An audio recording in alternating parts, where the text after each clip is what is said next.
வணக்கம் மக்கள், எல்லாரும் எப்படி இருக்கீங்க? மற்றும் ஒரு வீடியோக்கு உங்களை அன்போடு வரவேற்கிறேன். சமீபத்தில் ஸ்கோடா ஆட்டோனுடைய குளோபல் சிஇஓ ஆன கிளாஸ் ஜெல்மர் அப்படிங்கிறவர் செக் ரிபப்ளிக் பிராக்ல ஒரு இன்டர்வியூ மாதிரி ஒன்று கொடுத்திருந்தாரு. ஸோ அதில் இந்தியனுடைய வோக்ஸ்வேகன் ஸ்கோடாவை பற்றி நிறைய பேசியிருந்தாரு. அவங்களுடைய ஸ்டேக்ஸை சேல் பண்ண போறாங்க, மஹேந்திரா அண்ட் மஹேந்திரா தான் அதை வாங்குற மாதிரியான ஒரு பிளான்ல இருக்காங்க அப்படின்றதான் சொல்லியிருந்தாரு. ஸோ அதில் 20 வருஷமா நாங்கள் இந்தியாவில் இருக்கோம், $2 பில்லியன் மேலே செலவு பண்ணியிருக்கோம், அப்படியும் நாங்கள் இந்தியாவில் ஃபெயில் ஆயிட்டோம் அப்படின்னு ஒரு ஓப்பனாக சொல்லியிருக்காரு. பட் நம்மளுடைய பாயிண்ட் என்ன அப்படின்னா, அவங்க 2001-2 காலகட்டத்தில் வந்தாங்கன்னு வைங்களேன். ஃபர்ஸ்ட் ஆஃப் ஆல் அவங்க மார்க்கெட்டுக்குள்ள என்டர் ஆகும்போதே ஒரு பிரீமியம் கார் மேக்கராக தான் என்டர் ஆனாங்க. அவங்க கிட்ட இருந்ததே பெரிய செடான் அந்த ஆக்டாவியா மட்டும்தான். அதுக்கப்புறமா ஆக்டாவியனோட செகண்ட் ஜெனரேஷன் லாரான்னு சொல்லி கொடுத்தாங்க. அண்ட் ரெண்டையும் சைமல்டேனியஸா ஆக்டாவியா லாரான்னு ஒரே டைம்ல சேலும் பண்ணிக்கிட்டு இருந்தாங்க. இது வேற கார் அது வேற கார்னு வேற நம்மள ஏமாத்த ட்ரை பண்ணாங்க. அந்த டைம்ல இன்டர்நெட் பெனிட்ரேஷன் அப்படிங்கிறது பெருசா இல்ல அப்படிங்கிறதுனாலயே நிறைய பேர் அதை நம்பி வாங்கவும் செஞ்சாங்க. சரி, நான் இப்போ சென்னையை பொறுத்து மட்டுமே சொல்றேன். இப்போ 2002ல இருந்து 2012 வரைக்கும் ஃபர்ஸ்ட் 10 இயர்ஸ் காலகட்டத்தில் சென்னையை பொறுத்த வரைக்கும் ஒரு ஷோரூம் தான் இருந்தது. குருதேவ் மோட்டார்ஸ் மவுண்ட் ரோட்ல வச்சிருந்தாங்க.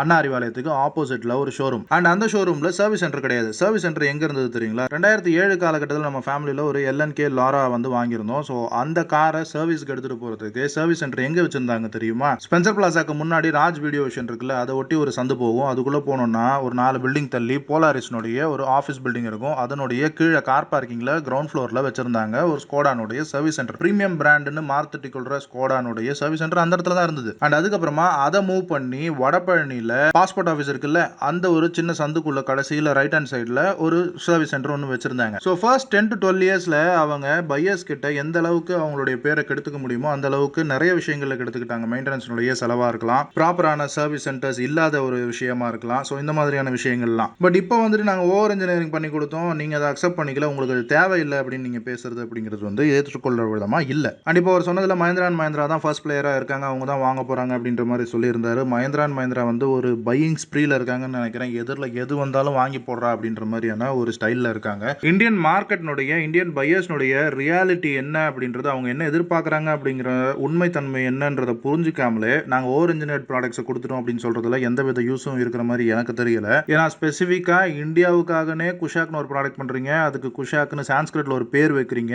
அந்த அளவுக்கு ரிசர்ச் பண்ண தெரிஞ்ச உங்களுக்கு இந்தியன் பையர்ஸ் எந்த அளவுக்கு எக்ஸ்பெக்ட் பண்றாங்க, என்னென்ன விஷயம் எக்ஸ்பெக்ட் பண்றாங்கன்றத உங்களால புரிஞ்சுக்க முடியலன்னு சொல்றது கண்டிப்பா அக்செப்ட் பண்ணிக்கிற மாதிரி இல்ல. அந்த விஷயத்தை புரிஞ்சுக்கிட்டு இருந்தீங்க அப்படின்னா கண்டிப்பா இந்த இந்தியா ஸ்பெசிபிக் மாடல்ஸான குஷாக்லையும் ஸ்லாவியாலையும் குட்டி குட்டி நிகழ்ஸ் எல்லாம் கண்டிப்பா வந்திருக்காது. அண்ட் அவர் பேசும்போது சொன்ன ஒரு விஷயம், நாங்க கார்ஸை பில்ட் பண்றது எங்களுடைய ஓன் எக்ஸ்பெக்டேஷன்ஸ் அளவுக்கு நாங்க பில்ட் பண்றோம் அப்படின்னு.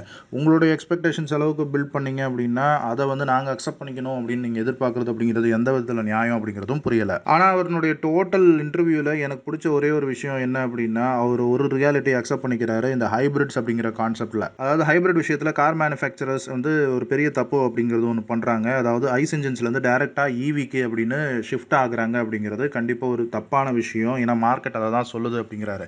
ஏன்னா US and European markets study பண்ணி பார்க்கும்போது ஐஸ்ல இருந்து அப்படியே டைரக்டா ஈவிக்கு கொடுக்கும்போது, அதாவது ஒரு பையருக்கு 2 ஆப்ஷன் தான் இருக்கு. ஒன்று நீங்க ஐஸ் இன்ஜின் வாங்கணும், இல்லைன்னா நீங்க ஈவி கார் வாங்கணும் அப்படின்னு. நடுவில் எந்த விதமான ஆப்ஷனுமே இல்லாம ஐஸ் இல்லைனா ஈவி அப்படிங்கிறத திணிக்கிற மாதிரி இருக்கு அப்படின்றத அவர் சொல்லியிருக்காரு. ஸோ அதே இது இந்த பக்கம் ஏஷியன் கண்ட்ரீஸ்க்கு சைனா, ஜப்பான், இந்தியா இந்த மாதிரி வரும்போது ஹைபிரிட் அப்படிங்கிற ஒரு ஆப்ஷன் கஸ்டமர்ஸுக்கு கொடுக்குறாங்க. அப்படிங்கிறப்போ கஸ்டமர்ஸ் எது பிடிச்சிருக்கோ, எது அவங்களுடைய சாய்ஸ் அப்படிங்கிறத கஸ்டமர்ஸ் தான் சூஸ் பண்ணணுமே தவிர கார் மேனுஃபேக்சரர்ஸ் கஸ்டமர்ஸ் முன்னாடி 2 ஆப்ஷன் தான் அப்படின்னு திணிக்கிறது அப்படிங்கிறது கண்டிப்பா ஒரு தவறான செயல் அப்படிங்கிறத அவர் உணர்ந்திருக்காரு. அதையும் மென்ஷன் பண்ணியிருக்காரு. கண்டிப்பா அந்த விஷயத்துக்கு பாராட்ட வேண்டியதுதான். ஃபியூல் டேங்கை பொறுத்த வரைக்கும் ஜெர்மன் கார்ஸ்ல இருக்கிற மாதிரி ரைட் ஹேண்ட் சைடில் தான் கொடுத்துருக்காங்க. ஜாப்பனீஸ் கார்ஸ்லாம் லெஃப்ட் சைடில் இருக்கும். ஸோ இந்தியாவில் 20 வருஷத்துக்கு மேலே இருந்தும் இதை இந்தியாவுக்குன்னு ஸ்பெசிஃபிக்காக செஞ்சும் அதை லெஃப்ட் சைடுக்கு மாற்றலை அப்படிங்கிறது கண்டிப்பாக கேள்வி கேட்க வேண்டிய ஒரு விஷயம் தான். அண்ட் உங்களுக்கு இந்த ஸ்டேரிங் வீலுக்கு லெஃப்ட் ஹேண்ட் சைடில் இருக்கிறது headlight controls and indicator controls, and இந்த ஸ்டேரிங்க்கு ரைட் ஹேண்ட் சைடில் இருக்கிறது உங்களுக்கு wiper controls and over engineering boss. So இதை கூட நீங்கள் இன்னும் இந்தியாவுக்காக மாற்றலை, இன்னும் அந்த பழைய ஜெர்மன் ஸ்டைல்லேயே அமெரிக்கன் ஸ்டைல்லேயே வச்சிருக்கீங்கன்றது கண்டிப்பாக வருத்தமளிக்கிற ஒரு விஷயம் தான். அண்ட் ஹார்ன் அப்படிங்கிறது கண்டிப்பாக நல்லா இல்லை அப்படின்னு தான் சொல்லணும். இந்தியாவை பொறுத்த வரைக்கும் நம்ம ஸ்கோடா ஹார்ன் சொல்கிறது அந்த விண்ட் ஒன்ல இருக்கும் இல்லையா, பழைய லாராலெல்லாம் வந்துட்டு இருந்ததுல. ஸோ அந்த ஹார்ன் இந்த வெஹிக்கிளில் மிஸ்ஸிங். ஸோ அது பக்காவாக காஸ்ட் கட்டிங் பண்ணியிருக்காங்கன்றது ஓப்பனாக தெரியுது. அந்த ஹார்ன் இருந்தால் தான் ஸ்கோடா காரனே ஒத்துக்க முடியும். அண்டர் பானட்டில் உங்களுக்கு எந்த விதமான இன்சுலேஷன் அப்படிங்கிறது இல்லை. கொஞ்சம் பின்னாடி கொஞ்சம் ஃபயர் ப்ரூஃப் கொஞ்சோண்டு இன்சுலேஷன் அப்படிங்கிறது கொடுத்துருக்காங்க. என்னதான் ரிஃபைன்ட் இன்ஜினாக இருந்தாலுமே கொஞ்சம் பெப்பியாக ஓட்டும்போது, கொஞ்சம் ரெவ் ஹாப்பியாக ஓட்டும்போது உங்களுக்கு இன்ஜின் நாய்ஸ் அப்படிங்கிறது கேபின்குள்ளே வரத்தான் செய்யுது. பட் அதை என்ஜாய் பண்ணி ஓட்டுறவங்க கண்டிப்பாக என்ஜாய் பண்ணுவாங்க. கொஞ்சம் இறைச்சலாக இருக்குன்னு நினைக்கிறவங்க இறைச்சலாக இருக்குன்னு தான் ஃபீல் பண்ணுவாங்க. அண்ட் ஸ்கோடானுடைய சிம்பிளி கிளவரான ஒரு விஷயம் பழைய ஸ்கோடா கார்ஸ்லாம் இருந்தது. இந்த 5 வீல் நட்டில் ஒரு வீல் நட் வந்து லாக் நட்டாக கொடுத்துருப்பாங்க. ஸோ வீல்ஸ் வந்து திருடாமல் இருக்கிறதுக்காக அது வந்து ரேபிட்ல இருந்து எடுத்தாங்கன்னு வச்சுக்கோங்க. அந்த சிம்பிளி கிளவரான விஷயம்லாம் ஓவர் இன்ஜினியரிங்னு சொல்லி தூக்கிட்டாங்க. அண்ட் இன்னொரு விஷயம், சமீபத்தில் ஃபைசல் கான் இருக்கார்ல, அவர் வந்து ஒரு ஃபாரின் டூர் போயிருந்தாரு. அப்போ வந்து அங்கே எடுத்த ஃபோட்டோஸ் எல்லாம் அவர் இன்ஸ்டாகிராமில் ஸ்டோரிஸாக போட்டிருந்தாரு. அதில் ஒரு ஸ்டோரியில் ஒரு இமேஜ் பார்த்தா அந்த இமேஜ் சைடில் போடுறேன் பாருங்க. அதில் வந்து வோக்ஸ்வேகனுடைய டி கிராஸ் அப்படிங்கிற கார், ஆக்சுவலாக இங்கே வந்து தாய்கோன்னு வைக்கிறாங்க இல்லையா, ஸோ அதே கார் தான் வந்து அங்கே டி கிராஸ் அப்படின்னு விற்கிறாங்க ரீநேம் பண்ணி. அண்ட் அது வந்து இந்தியன் மேட், இந்தியாவில் மேனுஃபேக்சர் பண்ணி எக்ஸ்போர்ட் பண்ணி அங்கே சேல் பண்ணுறாங்க. அதை ஏன்டா இப்போ சொல்கிறேன் அப்படின்னு கேட்டிங்கன்னா, இந்த குஷாக்கா இருக்கட்டும் தாய்கூனா இருக்கட்டும் லான்ச் ஆகும்போது எல்லா ரிவ்யூவர்ஸும் சொன்ன ஒரு விஷயம், அதாவது விசிபிளாக கண்ணப்பட்ட ஒரு விஷயம்னு வச்சுக்கோங்களேன், காஸ்ட் கட்டிங் அப்படிங்கிறது. இந்த ரியர் வைப்பர் இருக்குல்ல, இது வந்து ரொம்ப சாதாரணமாக ரொம்பவும் ஒரு லோ குவாலிட்டியாக இருக்குது. பழைய போலோலேயே ரொம்ப ஒரு பெஸ்ட் குவாலிட்டி வைப்பர்ஸ் அப்படிங்கிறது கொடுத்துருந்தாங்க ரியர் வைப்பருக்கு. பட் இப்போ ப்ரைஸும் ஜாஸ்தியான ஒரு ப்ராடக்ட்டுக்கு இந்தியாவிலே டெவலப் பண்ணியிருக்கோம்னு சொல்கிறீங்க, அது ஏன் எங்களுக்கு கொடுக்கல அப்படின்னு நிறைய பேர் ரிவ்யூவர்ஸ் கேள்வி கேட்டாங்க. அதை காஸ்ட் கட்டிங் அப்படின்னு கடந்து போயிடலாம். பட் என்ன அப்படின்னா, இந்தியாவிலே மேனுஃபேக்சர் பண்ணி ஃபாரினுக்கு எக்ஸ்போர்ட் பண்ணி வைக்கக்கூடிய அந்த வெஹிக்கிளில் நீங்கள் எதிர்பார்க்குற, அதாவது நம்ம எல்லாரும் எதிர்பார்க்குற அந்த வைப்பர் அப்படிங்கிறது, அந்த போலோவில் இருந்து அந்த வைப்பர் அப்படிங்கிறத போட்டு கொடுத்துருக்காங்க. பட் இந்தியனைஸ்டு வெர்ஷனுக்கு அந்த வைப்பர் அப்படிங்கிறது மிஸ்ஸிங் ஆயிடுச்சு அப்படிங்கிறது கண்டிப்பாக கேள்வி கேட்க வேண்டிய ஒரு விஷயமா பட்டுது. கடந்த 10 வருஷமாகவே இந்தியன் மார்க்கெட் அப்படிங்கிறது வந்து டோட்டலாக செடான்ஸ்ல இருந்து இந்த மாதிரியான குட்டி எஸ்யூவி, ஒரு சூடோ எஸ்யூவிஸ்க்கு வந்து ஷிஃப்ட் ஆயிடுச்சு. ஸோ அதனுடைய முக்கியமான காரணம் வந்து அந்த லோ ஃப்ளோரில் உட்கார்றது அப்படிங்கிறத மக்கள் விரும்பலை. அண்ட் இந்த செடான் ஹேட்ச்பேக்ஸ்ல இருந்து பார்க்கறதுக்கு ப்ரீமியமாக இருக்கக்கூடிய இந்த எஸ்யூவி லைக்காக இருக்கக்கூடிய இந்த லுக்கை தான் வந்து மக்கள் நிறைய பேர் விரும்புகிறாங்க. அண்ட் ஸ்கோடா வந்து ரேபிட்ல இருந்து ஒரு அப்கிரேடாக ஸ்லாவியா கொடுத்துருந்தாலுமே கூட, ஸ்லாவியாவை லான்ச் பண்ணுறதுக்கு முன்னாடி ஃபர்ஸ்ட் லான்ச் பண்ணது என்னவோ இந்த குஷாக்கை தான். ஸோ அவங்களும் இந்த குட்டி எஸ்யூவி மார்க்கெட்டை வந்து டேப் பண்ணணும் அப்படின்னு கண்டிப்பாக ஆசைப்பட்டிருக்காங்க ஜெர்மன்ஸு. ஸோ அதனால தான் இந்த வெஹிக்கிளை டெவலப் பண்ணியிருக்காங்க. பட் என்னை பொறுத்த வரைக்கும், இது என்னுடைய பாயிண்ட் ஆஃப் வியூ தான். ஸோ என்னை பொறுத்த வரைக்கும் இதை வந்து அவங்க இந்த 4 மீட்டர்ஸுக்கு உள்ளேயே வர்ற மாதிரி செஞ்சு இந்த 1 லிட்டர் TSI இன்ஜினை மட்டும் கொடுத்து ப்ரைஸ் நல்லா ரிடக்ஷனாக ஒரு காம்படிட்டிவான ப்ரைஸில் நெக்ஸான் கூட கம்பீட் பண்ணுற மாதிரியான ஒரு ஜெர்மன் ப்ராடக்டாக இந்த காரை பொசிஷன் பண்ணியிருந்தாங்கன்னா கண்டிப்பாக இது ராக் பாட்டம் சக்ஸஸை ரீச் பண்ணியிருக்கோம் அப்படின்னு கண்டிப்பாக சொல்லலாம். அகைன் இது என்னுடைய பாயிண்ட் ஆஃப் வியூ தான். ஏன் அப்படி சொல்கிறேன் அப்படின்னா, மஹிந்திரா ஒரு ஸ்ட்ராட்டஜி பண்ணியிருந்தாங்க. சாங்யாங்னுடைய டிவோலி அப்படிங்கிற அந்த காரை கொரியாவிலேருந்து தூக்கிட்டு வந்து இந்தியாவுக்கு ஏற்ற மாதிரி டைமென்ஷன்ஸை வந்து கொஞ்சம் சாப் ஆஃப் பண்ணி அதில் தான் வந்து அந்த பூட் ஸ்பேஸ் அப்படிங்கிறது கொஞ்சம் அடிபட்டு போச்சு. பட் இருந்தாலும் அந்த 4 மீட்டருக்குள்ளே அந்த காரை வந்து அவங்களால பொசிஷன் பண்ண முடிஞ்சதுனால இந்தியானுடைய அந்த டாக்ஸ் நார்ம்ஸுக்குள்ளே அவங்களால அந்த காரை அடக்க முடிஞ்சது. ஒரு ப்ரைஸ் பாயிண்ட் அப்படிங்கிறது அவங்களால அட்டைன் பண்ண முடிஞ்சது. பட் இருந்தாலும் XUV 300வும் ஒரு ஃபெயிலியர் தான், அந்தளவுக்கு நம்பர்ஸ் கொடுக்கல. பட் இருந்தாலும் அதை அவங்க விட்டுடாமல் திரும்பவும் ரீடிசைன் பண்ணி XUV 3XO அப்படின்னு இப்போ திரும்ப லான்ச் பண்ணியிருக்காங்க. அது கண்டிப்பாக அவங்களுக்கு ஒரு கிராண்ட் சக்ஸஸாக கொடுக்குது.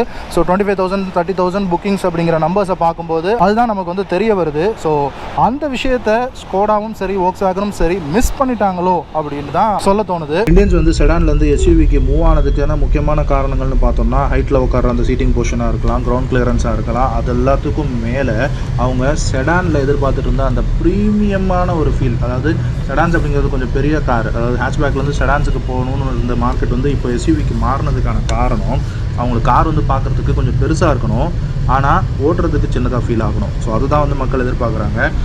இதனுடைய எக்ஸாம்பிள் பார்த்தோம் அப்படின்னா, ரினோ வந்து டஸ்டரோட வரும்போது டஸ்டர் வந்து எந்த அளவுக்கான சக்ஸஸ் ஆச்சு அப்படின்னா, அதுக்கு முன்னாடி நீங்கள் எஸ்யூவி வாங்கணும்னா ஸ்கார்பியோ வாங்கணும், இல்லை சஃபாரி வாங்கணும், இல்லைனா இனோவா மாதிரியான ஒரு MPVக்கு போகணும். பட் அது எல்லாமே நீங்கள் ஒரு ஹெவியான கார் ஓட்டுறீங்க அப்படிங்கிற ஒரு ஃபீல் அண்ட் ஃபீட்பேக் வந்து கண்டிப்பாக கொடுக்கும். பட் டஸ்டரில் நீங்கள் ட்ரைவ் பண்ணீங்க அப்படின்னா நீங்கள் ஒரு சின்ன கார் ஓட்டுற மாதிரி ஃபீல் தான் இருக்கும். ஆனால் வெளியிலேருந்து பார்த்தீங்கன்னா அதனுடைய அந்த ஃப்ளாட் வீல் ஆச்சஸ் அதெல்லாம் வச்சு பார்க்கும்போது அது வந்து ஒரு பெரிய கார் அப்படிங்கிற ஃபீல் வந்து வெளியிலேருந்து பார்க்குறவங்களுக்கு காட்டும். ஸோ நீங்கள் ஒரு பெரிய கார் வாங்கியிருக்கீங்க அப்படிங்கிற ஒரு ப்ரெஸ்டீஜ், ஒரு சிம்பிளை வந்து அது வந்து உங்களுக்கு வந்து காட்டும்.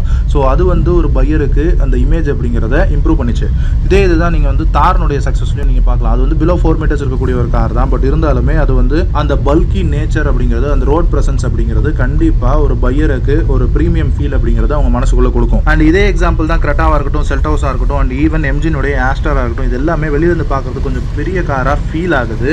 ஸோ அதனாலேயே அந்த ஒரு ரிச்னஸ் அப்படிங்கிறது மைண்டுக்குள்ளே போய் உட்காந்துருது பையர்ஸுக்கு. பட் அதை தான் வந்து ஸ்கோடா வோக்ஸ்வேகன் இந்த இடத்துல மிஸ் பண்ணிட்டாங்க. குஷாக் டைகூனில் ரெண்டுத்துலையுமே வந்து அதுதான் வந்து விட்டு கொடுத்துட்டாங்க. அண்ட் இந்த வெஹிக்கிளில் 2 இன்ஜின் ஆப்ஷன் கொடுக்குறாங்க, 1 லிட்டரும் 1.5 லிட்டரும். ஸோ இந்த 1.5 லிட்டர் அப்படிங்கிறது வந்து ரேபிட்ல டீசல் வந்துட்டு இருந்ததுல, ஸோ அதனுடைய ஒரு ரீப்ளேசிங் இன்ஜின் அப்படின்றதுக்காக தான் இந்த 1.5 லிட்டர் இந்த பெட்ரோல் இன்ஜினை கொடுத்துருக்காங்க. பட் அது உண்மையிலேயே டீசல் இன்ஜினை ரீப்ளேஸ் பண்ணியிருக்கா அப்படிங்கிறது கண்டிப்பாக ஒரு கேள்விக்குறி தான். ஸோ பர்ஃபார்மன்ஸ் எதிர்பார்க்குறவங்களுக்கு கண்டிப்பாக இந்த 1.5 TSI அப்படிங்கிறது அவங்களுக்கு சாட்டிஸ்ஃபேக்ஷன் அப்படிங்கிறது கொடுக்குது. ஆனால் டீசல் வந்து அந்த பர்ஃபார்மன்ஸ் கூடவே சேர்த்து உங்களுக்கு எக்கானமி, ஃபியூல் எக்கானமியும் கொடுக்கும். அதுதான் வந்து இந்த வெஹிக்கிளில் லேக்கிங்காக இருக்குது. ரொம்ப பர்ஃபார்மன்ஸாக ட்ரைவ் பண்ணிங்க அப்படின்னா சிங்கிள் டிஜிட் நம்பர்ஸில் தான் உங்களுக்கு ஃபியூல் எக்கானமி வரதுக்கான வாய்ப்புகள் இருக்குது. மார்க்கெட் அப்படிங்கிறது உண்மையிலேயே வந்து ஸ்கோடா வோக்ஸ்வேகன் புரிஞ்சுக்கிறாங்களா அப்படிங்கிறது தெரியல. புரிஞ்சுக்கிட்டு இருந்தாங்க அப்படின்னா கண்டிப்பாக BS6ல ஒரு டீசல் இன்ஜின் அப்படிங்கிறத கண்டிப்பாக கொடுத்துருப்பாங்க. ஒருவேளை இந்த ஸ்கோடா ஸ்லாவியா அண்ட் வேர்டஸ்ல உங்களுக்கு டீசல் இன்ஜின் இருந்தது அப்படின்னா வர்னா, சியாஸ், சிட்டி இதனுடைய சேல்ஸ் நம்பர்ஸ் கண்டிப்பாக ஸ்கோடா வோக்ஸ்வேகன் புல் பண்ணியிருப்பாங்கன்னு தான் நான் நினைக்கிறேன். டீசல் இன்ஜின் அப்படிங்கிறது கண்டிப்பாக மிஸ் பண்ணுற ஒரு விஷயமா தான் இருக்குது, அதுவும் இந்த SUV செக்மெண்ட் அப்படிங்கிறதுனால. ஏன் அப்படின்னா கரெக்டாக நெக்ஸான், செல்டாஸ் இதனுடைய சேல்ஸ் நம்பர்ஸ்லாம் எடுத்து பார்த்தோம் அப்படின்னா 50%, ஈவன் 50%க்கு மேலேயே கூட டீசல் கார்ஸ் தான் சேல் ஆகுது. ஸோ ஸ்கோடா வோக்ஸ்வேகன் குரூப் வந்து கண்டிப்பாக அந்த டீசல் இன்ஜின் அப்படிங்கிறத மிஸ் பண்ணிட்டாங்க. கண்டிப்பாக இந்த வெஹிக்கிள் டீசல் இன்ஜின் அப்படிங்கிறது இருந்தது அப்படின்னா சேல்ஸ் நம்பர்ஸ் அப்படிங்கிறது அவங்க எதிர்பார்க்குற அளவுக்கு அட்லீஸ்ட் கொஞ்சம் மேட்சிங்காவது வந்திருக்கும். இந்த மாதிரி விஷயங்கள்லாம் மிஸ் பண்ணதுனால சேல்ஸ் நம்பர்ஸ் அப்படிங்கிறது பெருசாக அடி வாங்கிடுச்சு. பாசிட்டிவ்ஸ் அப்படின்னு பார்த்தோம்னா கண்டிப்பாக வெல் பில்ட் அப்படின்னு தான் சொல்லணும். ஸோ இந்த ஜெர்மன் இன்ஜினியரிங் அப்படின்னு அவங்க சொல்கிறதுல ரொம்பவே ஒரு வெல் பில்ட்டாக தான் பண்ணியிருக்காங்க.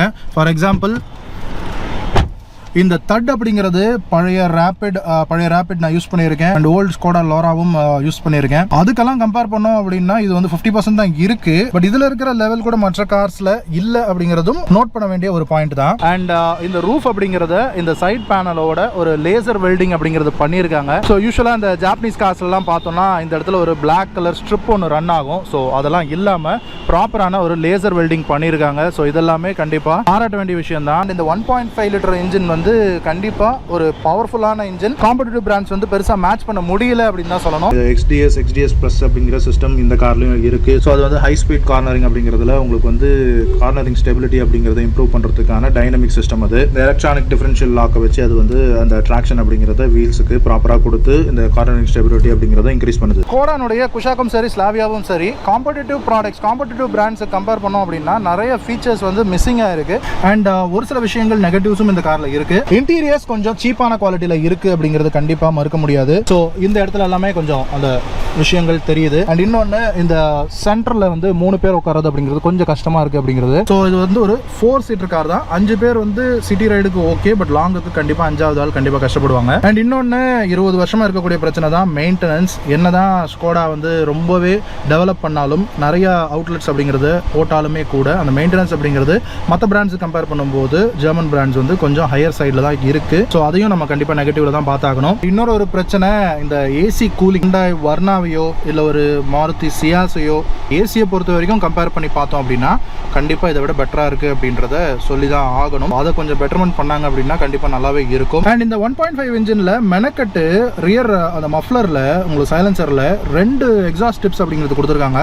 அதை கொஞ்சம் ரீஇன்ஜினியர் பண்ணி கொஞ்சம் விசிபிளாக கொடுத்துருந்தாங்க அப்படின்னா, அதாவது பின்னாடி வந்து பார்க்கும்போதே அது பம்பரில் ஒரு கட் அவுட் போர்ஷன் கொடுத்து அந்த மாதிரி கொடுத்துருந்தாங்க அப்படின்னா இன்னும் கொஞ்சம் ஸ்போர்ட்டிவ் நேச்சரை இம்ப்ரூவ் பண்ணியிருக்குமோ அப்படின்னு கூட நினைக்கிறேன். அண்ட் இந்த சீட் பெல்ட்ஸ் வந்து ஹைட் அட்ஜஸ்டபிளாக கண்டிப்பாக கொடுத்துருக்கணும். அதை ஏன் மிஸ் பண்ணிட்டாங்க அப்படிங்கிறது தெரியல இந்த ப்ரைஸ் ரேஞ்சுக்கு. இந்த 1.5 இன்ஜின்லையாவது நீங்கள் ரியருக்கும் டிஸ்க் பிரேக்ஸே ப்ரொவைட் பண்ணியிருக்கலாம், ட்ரம் பிரேக்ஸ் அவாய்ட் பண்ணிட்டு.